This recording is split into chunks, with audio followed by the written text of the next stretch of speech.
Dear friends, my name is Vivek Prasad So.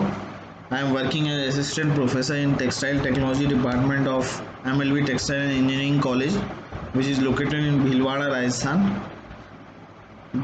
This video lecture is related to the subject Engineering of Textile Structure 2, and the topic is translation of fiber and yarn properties into fabric properties, and this video lecture is part 2, and it is particularly concerned with the crease recovery properties of a fabric. So how does fiber properties and yarn properties affect the crease recovery properties of the fabrics has been discussed in this video lecture. So students, now before going into the details of the factors related to fiber and yarn which affects the crease recovery, we must understand what is the phenomena related to the crease recovery of the fabric. So a permanent crease or wrinkle may form by subjecting such material to bending stresses if the deformation exceeds the elastic limit of the material. What does it means? It means that if a fabric, suppose a material or a fabric is bending stresses are acting upon a fabric, so the component or the component of the fabric, that is the yarn or the fiber, if it elongates beyond a elastic limit of the material. So as we know, what is the elasticity of a material? It is the ability to recover from deformation. So suppose the elastic limit of the material is for cotton, suppose it is 10%, 8%, and suppose it is pulled beyond that point. So after that point it will not recover to its original length. So if it is not recovering, then some permanent deformation is there, and this permanent deformation will cause what is known as creasing. So let us take an example in this and understand with the help of this figure. This is a bending of a monofilament rod. Suppose this is a monofilament. So when we bend the monofilament which is present in the fabric, so suppose we are assuming that the monofilament in the fabric is bending. So as you can see that the stress level is minimum in this inner layer. Here there is no stretch. Here also there is a stress, but stretch is not there. The stress here is in the nature of compression, while here the stress is of the nature of stretch. So here the component is stretching outside, it is getting stretched, and inside it is getting compressed. At the neutral plane, there should not be any stress. It is neither stretched nor compressed. So at the neutral plane there is minimum stress. So during the formation of closed fold, this is 180-degree fold in a homogeneous material, the tensile deformation which occur are of order of 100%. So means this deformation, this stretch may be of the order of more than 100%, and since very few material can recover from such deformation, the strains produced in the fibers of a fabric in a closed fold must be of lower order of magnitude. It means if it is the stretch is of, or the elongation of the fiber or the extension of the fiber is of a higher order, it will definitely, after removing the force, it will not be able to recover.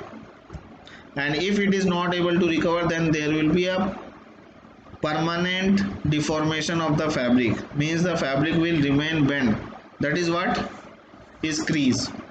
And if it is able to recover, then there will be no crease. So this, either the deformation should be of lower magnitude, or the fiber or the component should recover completely. So now when it is bent, what other factors other than the property of this filament or the component can affect this behavior of permanent deformation? Other factors are that the fibers, if suppose there are very large number of fibers in this is not a suppose it is not a multifilament, it is a twisted yarn and there are large number of fibers. So fibers outside the surface will be elongated and inside the at the inner surface it will be compressed. So if suppose the fiber can slip and their freedom of movement is not hindered by higher frictional forces. What are the higher frictional forces acting upon a staple yarn, ring yarn? The twist, inter yarn forces at the crossover point. When a fabric is a woven fabric, then there is a inter yarn force acting upon the crossover point. So that is also binding the fibers together, or the presence of some finishing agent like sizing. So these are hindering, the twist is hindering the movement, the frictional forces are hindering the movement, inter yarn forces which are acting upon due to crossover point of warp and weft are hindering the movement, and the presence of any finishing agent like sizing are hindering the movement. So suppose if the fibers, the movement of fibers are not hindered, suppose there are a large number of fibers, staple fiber, and the fibers are, when this is elongated outer surface, the fibers moves from this place and comes to this place, they are able to move throughout the axis of the yarn. So if they are able to move, then they are not elongated and there is a high probability that they will, the elongation caused due to the bending stress will be recovered. So if the movement is not hindered, then the fiber will not be deformed beyond the elastic limit. So the fiber, if the fiber can move, so fiber can either move from this left hand side to right hand side and deposit here, or the fiber can go inward to the axis of the yarn, because it is a neutral plane where the stress is minimum. So either it can move this wise, this direction, or it can go inside. So in both the cases there will be lesser deformation in the fiber, and there is a high probability that the bending stresses will be, after the bending stress is released, the material will recover its original shape. But this cannot happen because there is some twist and there are some forces acting upon the crossover point. This can only happen when there is a fabric made of yarn which has zero twist. Now the factors affecting the crease recovery of a fabric. The most important factor is the mechanical property of the fiber, such as tensile, bending and torsional properties. Then comes the geometrical and constructional parameter of yarns and fabric. Then comes the presence of or absence of any finishing agent within the fiber. So basically three main factors: the mechanical property of the fiber. Suppose if there is a fiber which has high elongation or high elasticity and it can recover from the deformation, so it will have better crease recovery property. The fabric will have better crease recovery property as compared to some other fiber. And also the geometrical and constructional parameter of the yarn. Why it is important? Because it will allow the movement of the fibers within the yarn.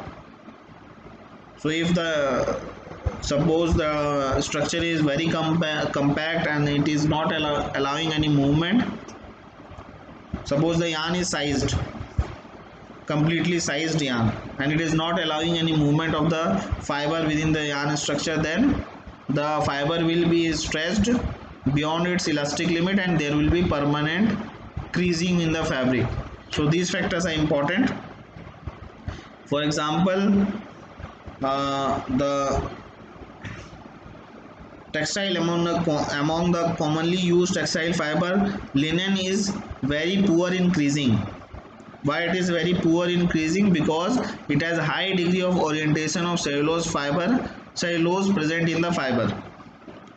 As you have seen the stress strain diagram of linen or flax fiber, it has very poor elasticity. And in comparison to linen, if we are going to use wool fiber, which has very good elastic recovery power, very good elasticity, so it will have the power of resistance and recovery from creasing.